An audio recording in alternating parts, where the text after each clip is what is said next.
Bonjour toutes et à tous, vous êtes bien sur MCP News TV. Merci, vous êtes nombreuses à me suivre et à me donner votre accord et à me donner votre confiance à suivre mes vidéos. Merci beaucoup. Voilà, aujourd'hui c'est encore avec une nouvelle capsule vidéo politique que je viens avec vous, devant vous pour vous présenter aujourd'hui. Donc mon invité aujourd'hui c'est monsieur. Nous entrons directement dans le vif du sujet avec monsieur Martin, qui est mon invité politique aujourd'hui. Je suis, comme vous avez dit, le président de la fédération UDAO Belgique, UDAO qui est un parti politique nouveau, dont le siège national est à Kinshasa. Donc je suis ici au niveau de la Belgique et je représente donc notre fédération, notre parti au niveau de la Belgique et sur le plan légal. En fait, à la fois, je suis triste, mais aussi un peu révolté de voir la manière dont les choses se passent actuellement dans l'ensemble.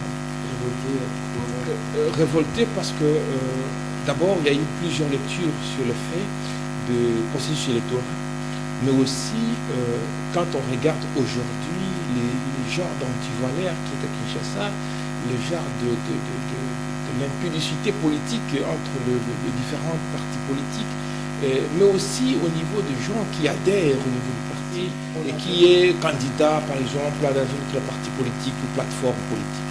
Donc on sent du méli-mélo dans tous les sens, mais bizarrement ça n'inquiète pas la CENI jusqu'au preuve du contraire, et CENI cible des gens qui trouvent qu'ils sont des éléments gênants. Voilà. Sincèrement, je ne peux pas dire que la CENI étant qu'organe, ici, je pense que c'est les gens qui manipulent l'organe. Parce que l'organe en soi, c'est défini, donc Commission nationale électorale indépendante. Donc c'est supposé que les membres de la CENI doivent être impartials. Mais aujourd'hui, la manière dont nous sommes en train de vivre les scénarios sur la scène politique, c'est de l'injustice pure et simple. Et cette injustice, jusqu'où nous allons aller avec? C'est un peu la question qui révolte tout Congolais qui est engagé pour se dire oui. La question des élections. Oui, à la fois pour les élections, mais aussi pour les hommes politiques. Et quand un homme politique n'arrive pas à respecter ses engagements, c'est très grave. On se dit, mais qu'est-ce qui se passe? Quelqu'un qui est membre d'un autre parti politique, pour des intérêts X, il est encore sur la liste, mais il va se faire enregistrer quelque part dans notre parti politique parce qu'il s'est dit, oui, là nous avons gagné, là c'est déjà programmé la victoire. Bien sûr, c'est ce que j'ai appelé donc les publicités. Ils sont là en train de forniquer dans tous les sens. Ils sont de l'autre côté, si c'est juste pour se retrouver, alors après bon, être politicien, devenez commerçant, faites autre chose. Parce que si vous devez être politicien avec les intentions de devenir passe à tout, tout le monde peut vous proposer un marché, vous concluez facilement et vous perdez l'essence idéologique même de votre engagement dans la politique. En tout cas, le parti va très bien. Ça, je suis très fier et je suis très fier de parler de l'UDAO, l'Union démocratique africaine originelle, parce qu'à l'heure actuelle, nous sommes dans la phase d'implantation du parti. Nous travaillons durement et nous sommes en train de sentir l'engouement. C'est un grand travail et nous sommes très fiers. Je suis très très fier des gens qui travaillent jour après jour pour l'avancement. Notre président n'est pas candidat. Voilà, ça c'est un peu la nuance qu'il faut porter. Là, je vais mettre un point de vue, une nuance, parce que je ne parle pas là au nom du président, je ne suis pas le porte-parole du parti, mais je suis donc le président de la fédération. Là, je réponds en tant que président de la fédération. Donc, le président, il a sa vision. Et par rapport à sa vision, il a un comité de conseillers, il y a un comité politique, il y a beaucoup de personnes qui travaillent, qui interagissent par rapport à cela.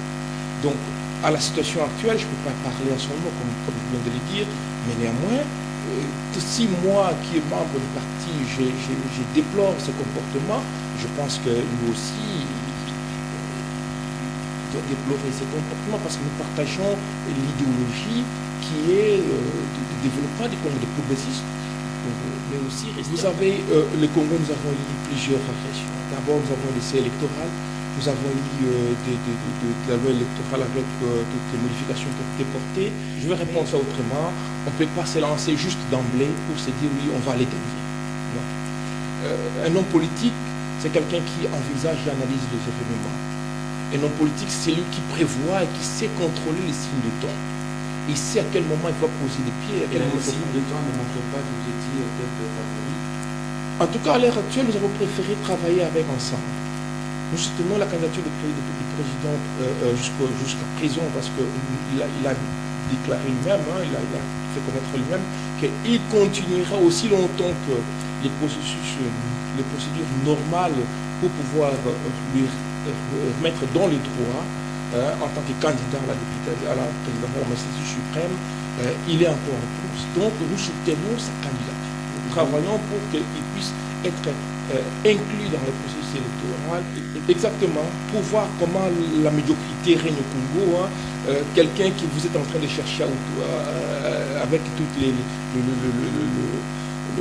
les accusations du monde, et d'emblée, il se présente chez vous, vous ne voulez pas accepter qu'il puisse entrer. Et voir même qu'un ministre de l'État qui va se permettre de mentir sous prétexte que Moïse Katumbi n'a jamais été à Kasumbalès. Et par contre, la frontière, juste à la frontière, les policiers de la frontière ont fait même un rapport à la presse pour montrer que voilà, nous sommes là, nous avons contacté l'autre côté, et ils ont refusé. Ah, mais c'est ça, la bonne question. Pour quelle raison les partis politiques vont mentir sur quelqu'un qui a quitté plus de 8000 km, qui a fait les contours de l'Afrique du Sud, qui s'est retrouvé en Zambie, pour pouvoir accéder et on refuse. Pour quel intérêt on va mentir? Bien sûr, clair que c'est la personne qui est au pouvoir, qui joue ces jeux du pouvoir, parce qu'ils sont là pour ça.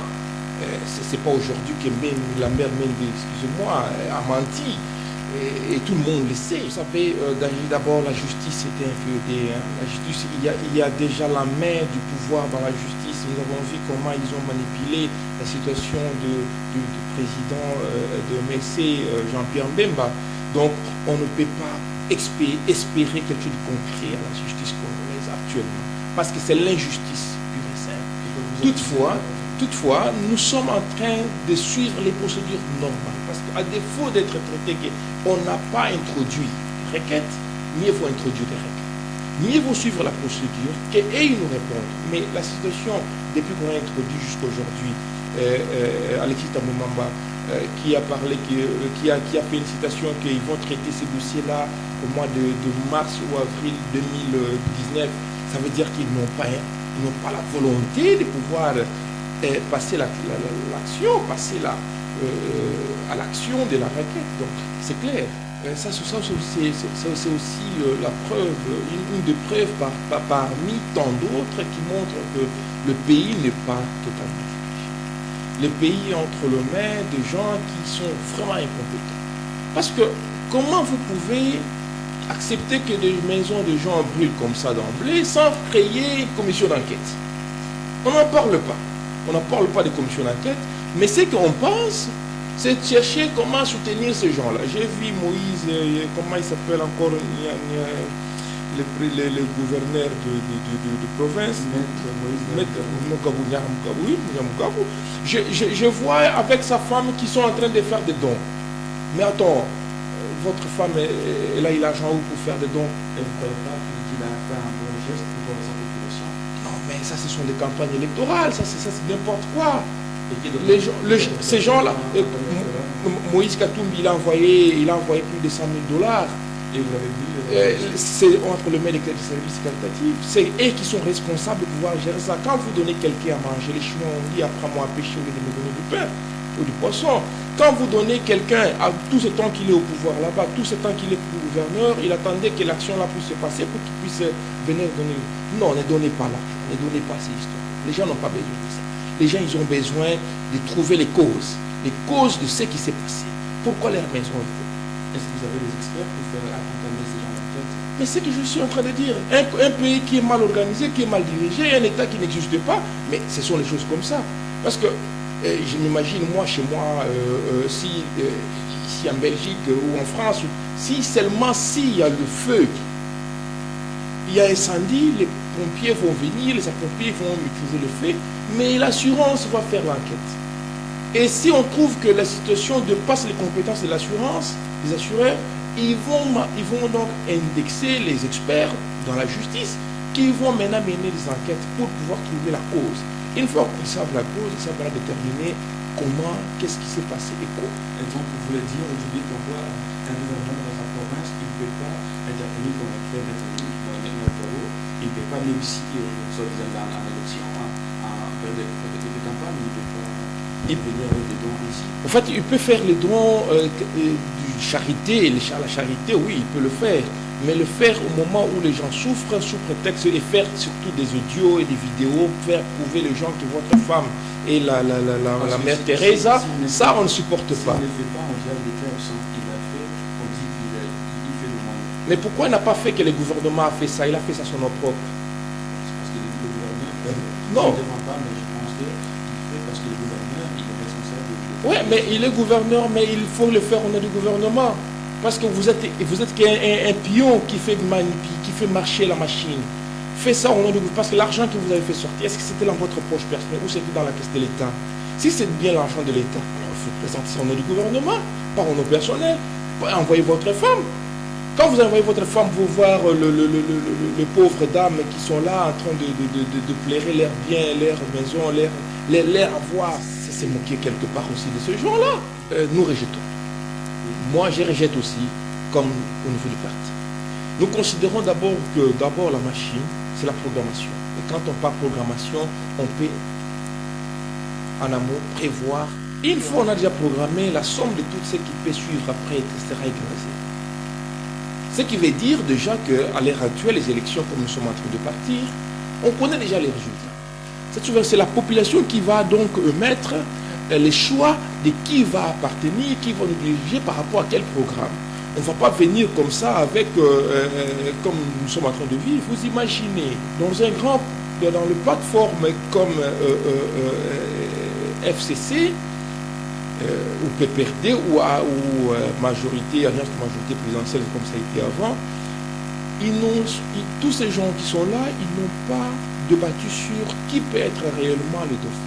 Ils ne sont pas partis dans des congrès pour définir plus 2 ou 3, 4 acteurs politiques de la majorité, chacun avec son projet, sa vision, de présenter ça devant l'Assemblée nationale, l'Assemblée du parti, de leur parti politique, de leur arrangement ou alliance, et que les urnes, que les gens votent au moins au niveau de ce plateforme pour définir, oui, nous sommes d'accord avec tel projet. Mais nous trouvons que nous ne sommes pas dans la démocratie alors si que ce soit FCC qui est en train de pouvoir se positionner aujourd'hui comme maître du terrain, nous ne sommes pas dans la démocratie, alors enlevons les notes démocratiques au nom du pays. En fait, si j'ai bien compris la question, c'est pour savoir si les stratégies que chaque parti politique met ou met en place est acceptable. C'est acceptable par rapport aux gens qui sont dedans. Hein. Parce que moi, je pense sincèrement qu'il y a des gens qui sont beaucoup plus compétents que Emmanuel Chadha au niveau des FCC. Mais voilà, c'est les choix d'eux. Ils sont obligés de respecter. Mais chez nous travaillons en synergie. Nous ne sommes pas isolés. C'est pourquoi vous allez toujours voir que quand il y a même publication sur les net de réunions ensemble, le président Moïse Katumbi, il n'a jamais été seul. Chez nous, nous avions commencé avec 5 chantiers, comme vous avez dit, après un peu modernisation, des continuités de la modernisation déjà. Je ne sais pas si vous êtes rendu compte, vous avez vu que la semaine passée, il y a eu écroulement du pont à Lomé, à Lomami. C'était chantier, je pense, je ne sais pas. Je ne sais pas si vous avez été à Kinshasa ces jours-ci, pour voir combien les embouteillages, rien que les embouteillages, pour quitter Kitambo et monter vers Ipin, des heures de pointe. Et il suffit de réfléchir maintenant quand il y a la pluie au Congo.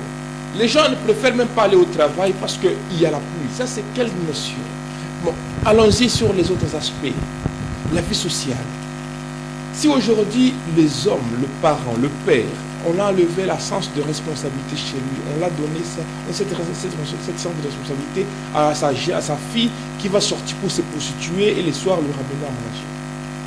Parce que cette fille, on entend aujourd'hui phénomène ou Jeanne. Ce sont les filles de 17 ans que nous avions eu, bien sûr, 17 ans, le président Kabila il a fait 17 ans au pouvoir. Donc ça veut dire que ça, c'est la continuité de la modernisation chez lui. Donc vous allez nous excuser de dire que si les choses ne marchent pas bien, c'est parce que l'État n'existe pas. D'abord, l'État a l'obligation de protéger la jeunesse. Former la jeunesse parce que c'est la jeunesse qui va prendre le relais de demain. Vous avez appris que les enfants à Kinshasa, ils sont des lauréats, mais ils n'arrivent même pas à s'exprimer en français, voire même écrire. Même des professeurs, vous avez vu ça aussi, les professeurs qui se sont proclamés, autoproclamés professeurs, même des docteurs. Ça veut dire que l'État existe, ça veut dire que l'État prépare la jeunesse. Et quand on laisse les mauvaises herbes pousser, eh bien, c'est les conséquences de 17 ans de pouvoir. Le bilan, c'est pas ce qu'il nous a raconté quand il a fait son discours. Mais c'est la population qui doit faire, qui évalue la personne qui est au pouvoir. C'est pas toi-même qui est là qui te dit j'ai bien fait. Vous avez suivi son discours à l'Assemblée nationale. Sa passion, oui. Avant de parler de la passion, il a expliqué sous forme exponentielle de tout ce qu'il a réussi à faire. On voit l'urbanisation qui est à zéro. On construit des maisons comme on veut construire. Après, c'est l'effondrement total. Ah, c'est les Chinois. Donc quand on... les Chinois sont venus s'installer au Congo. Non, mon cher Jean-Baptiste, nous sommes devenus vraiment plus bas que le bas. S'il ne s'est pas représenté, ce n'est pas parce qu'il n'a pas voulu se représenter. Parce que s'il avait vraiment voulu ne pas se représenter, c'est depuis qu'il allait organiser les élections. Nous sommes déjà 2 ans après fin mandat. Ça veut dire que nous sommes partis au-delà. J'accepte que l'opposition a failli aussi à sa responsabilité dans certaines mesures, mais j'ai dit aussi que le gouvernement n'a pas aussi permis à cette opposition de pouvoir s'imposer comme tel. Combien des opposants ont été tirés, ce que je disais au préambule de notre entretien, ils fournissent dans tous les sens. Mais quand au niveau de la vie, l'État arrive à réduire le niveau de la vie de la personne à tel point qu'il se concentre seulement sur le repas. Il doit travailler pour avoir la nourriture. Mais là, l'homme se permet à tout faire. Il peut même vendre sa fille. Il peut même vendre sa femme. Parce qu'il s'est dit, je dois manger. Et c'est ce que l'État congolais a fait, ce que la majorité a fait. Ils ont réduit la population congolaise au niveau où on doit tout faire. Si ce n'était pas l'imposition de partenaires, des relations, des lobbying, de la diaspora qui a fortement aussi lutté pour que les gens, la communauté internationale se réveille, sont obligés d'agir. Les pays frontaliers qui ont compris aussi que si Kabila, le président Kabila reste au pouvoir, ça va créer de sérieux problèmes parce que l'effet des dollars, ça montre que nous n'arrivons pas à gérer les finances. Parce qu'en réalité, l'État, quand il reçoit les devises, il doit stocker ses devises. Parce qu'on fait des transactions internationales sur base des devises. Ça veut dire que plus on emmagasine des devises, plus on renforce notre monnaie locale. Parce que si on maintient les devises à un certain pourcentage, le montant, l'argent, le franc congolais au Congo, à un certain niveau pendant fort longtemps, ça veut dire que l'État arrive à gérer les devises. Parce qu'on ne peut pas aller acheter avec notre monnaie locale. Quand tu achètes avec l'argent local, donc le franc congolais, l'adversaire peut te dire, voilà, aujourd'hui, tu vas m'acheter à telle parité. Tu seras obligé de produire plus et ça va créer la déflation. Et c'est ça ce qui se passe. Au niveau de gérer le flux d'argent qui entre au pays, vous avez la réponse parce que c'est géré par les cambistes. C'est les dollars qui roulent entre les mains des cambistes. Et pourtant, ça devait être géré par la banque. Et ça va renforcer. Et quand c'est géré par le cambiste, les cambistes, ils vous donnent les taux. Je me souviens quand je suis à Kinshasa, quand je pars à Kinshasa, on me dit, l'autre cambiste va me dire, oui, 113 000 pour 113 dollars. Il me dit 113 dollars, pas en francs congolais. Directement, on calcule en dollars. $113 pour 100 €. Je quitte là, je fais 2 pieds, l'autre va me donner à 115. Ça veut dire que c'est la concurrence au niveau entre eux. Et ça montre aussi l'absence de l'État. Il n'y a pas cette machine à régulariser cette situation. En tout cas, une fois au pouvoir, il y a beaucoup des axes que nous allons directement saisir. On doit restaurer les Congolais dans sa dignité. Et on doit restaurer l'homme congolais dans ses capacités de fonctionner correctement suivant les règles. Et comme je vous disais, donc, nous sommes en train de travailler pour l'implantation du parti. Nous sommes en train de solidifier le parti à travers nos projets, nos visions, le projet de société, mais aussi faire former, parce que la politique, il faut former. Souvent, c'est ce que nous avons remarqué avec des gens qui ne savent pas ce qu'ils doivent faire. Ils se sont retrouvés aux dernières minutes, voilà, on n'arrive pas à accepter votre candidat, on s'y saute comme si tout était fait. Non, il faut préparer, il faut former les gens doivent connaître l'essence réelle de l'engagement. Les gens doivent se rendre compte que leur engagement, ça signifie quoi au niveau de la société. Parce que l'homme politicien n'est pas un homme d'affaires comme un businessman qui va à Dubaï acheter ses histoires. Non. Toi, tu définis la vision pour la population. Tu as un sens de responsabilité de ta nation entre tes mains. Les règles que tu poses aujourd'hui, ça a des répercussions à long terme. Et ce qui est très intéressant, j'apprécie, je salue le président Claude Faye en passant, pour dire que c'est un homme qui a une très grande vision et qui prépare une génération à venir. En mettant l'école du parti en place, et en formant régulièrement les cadres et les nouveaux adhérents, on prépare l'avenir. Ce n'est pas le genre de politique que nous avons vécu pendant 17 ans où on ne sait pas qui préparer et du coup, d'un jour au lendemain, chacun doit se battre pour s'en sortir. Non. Un homme qui prépare l'avenir, c'est l'homme qui a la vision. Et ça, c'est une vision que nous devons saisir l'occasion pour pouvoir bénéficier. En tout cas, je suis très très flatté, je suis très content de travailler avec le président camarade Claudel, parce que c'est quelqu'un qui a vraiment l'essence du leadership. Personnellement, je ne suis pas favorable au fait de pouvoir interdire la double nationalité à une personne. Je ne suis pas d'accord. Parce que quel intérêt on voit ici en Belgique, même au niveau de l'Union européenne. Tu vas voir un Belge qui est aussi hollandais. Voilà, ils ont ça. Donc, ça veut dire que nous sommes encore quelque part bloqués. Mais je suis quand même d'avis de pouvoir, par rapport à l'heure actuelle, de dire que nous ne pouvons pas donner cette nationalité aux pays limitrophes. D'emblée. C'est-à-dire nous avons les 9 pays limitrophes. On ne peut pas accepter d'emblée, pour des raisons stratégiques, parce que le pays, comme je disais, le Congo, la RDC n'est pas un État à l'heure actuelle. Pourquoi? Parce qu'on n'a pas de carte d'identité. 17 ans au pouvoir sans carte d'identité, ça veut dire qu'il y a un problème. C'est un pays qui n'est pas un État. Avant de préparer l'émission, on a fait une anecdote, ce qui est très simple. On peut mettre 5 docteurs dans une salle pour qu'ils trouvent celui qui va les diriger, les doyens, personne ne va sortir. Il faut qu'on vous impose. Le mal, à l'heure actuelle, c'est ça. On attend qu'on nous impose quelqu'un.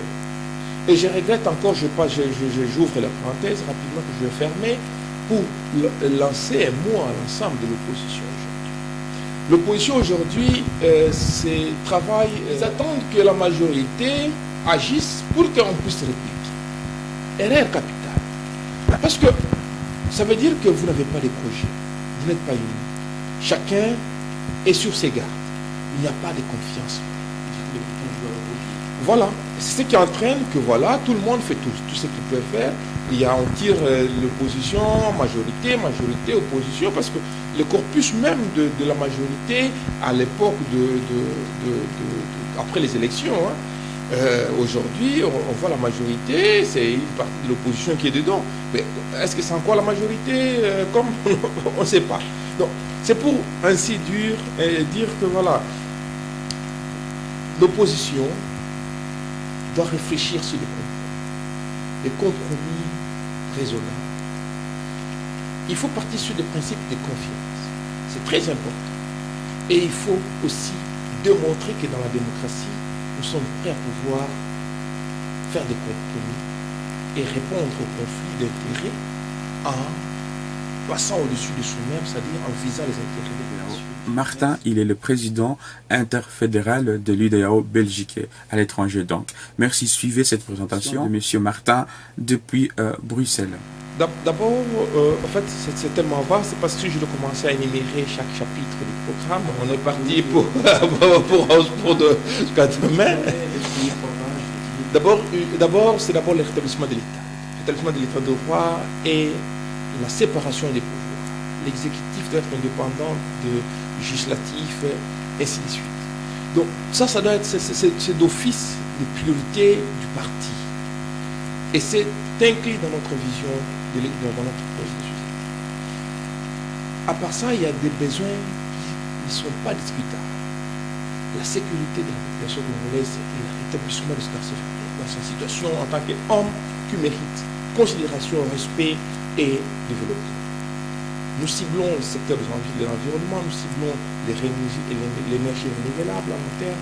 Nous sommes le poumon du monde, le poumon du continent. Nous sommes là pour pouvoir faire valoriser l'être humain, qui est aujourd'hui à la merci de tout le monde. Et je vais encore un peu porter une anecdote pour vous dire que parmi ces projets, parce que nous sommes des sociaux, des socialistes, donc vous remarquerez que la plupart des partis politiques aujourd'hui qui se sont appelés socialistes, ils n'ont pas aussi émis ou présenté des projets qui ont trait aux actions sociales de la population.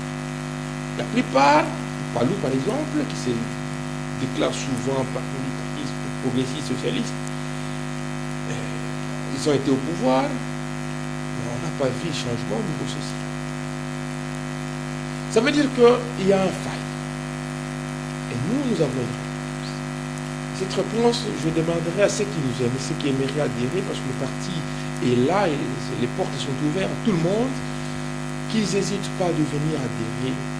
Non seulement ils vont être formés pour être des cadres de demain, mais aussi apprendre à lutter contre un pays qui n'a pas qui est supposé être un État sans donner la carte d'identité à ses citoyens. Ça montre que vraiment nous sommes très très bons. Voilà, donc brièvement c'est un peu ça. Le parti est ouvert à tout le monde. Nous sommes là pour accueillir. S'il y a des correspondances via le net, via MC News, en passant, merci beaucoup pour l'interview que vous nous accordez. Je n'ai pas dit ça à l'introduction tellement j'étais déjà parti avec les dossiers du pays. Donc je vous remercie et je tiens à dire aux gens qui, via votre intermédiaire, de continuer à vous suivre parce qu'il y a beaucoup de bonnes choses. Ça fait partie des journalistes qui font la distinction et cherchent vraiment l'information à la source. Merci. Sincèrement, tout dit, non, parce qu'il y aura toujours des choses à dire. Il y a beaucoup de choses qu'on peut exploiter. Chaque thématique de la vie de la population congolaise, c'est un sujet à débat et à débattre. Et chaque portion de ce que nous sommes en train de vivre quotidiennement avec le processus électoral fait partie des débats aujourd'hui. La majorité, l'opposition, la CENI, la SECO, tout ça là, ça fait partie des débats que nous pouvons détailler point par point comment, quelle est la vision de l'idée par rapport à cette situation. Il y a beaucoup de choses. Mais pour les temps qui nous a été, je pense que nous avons évoqué les éléments que vous avez prévus.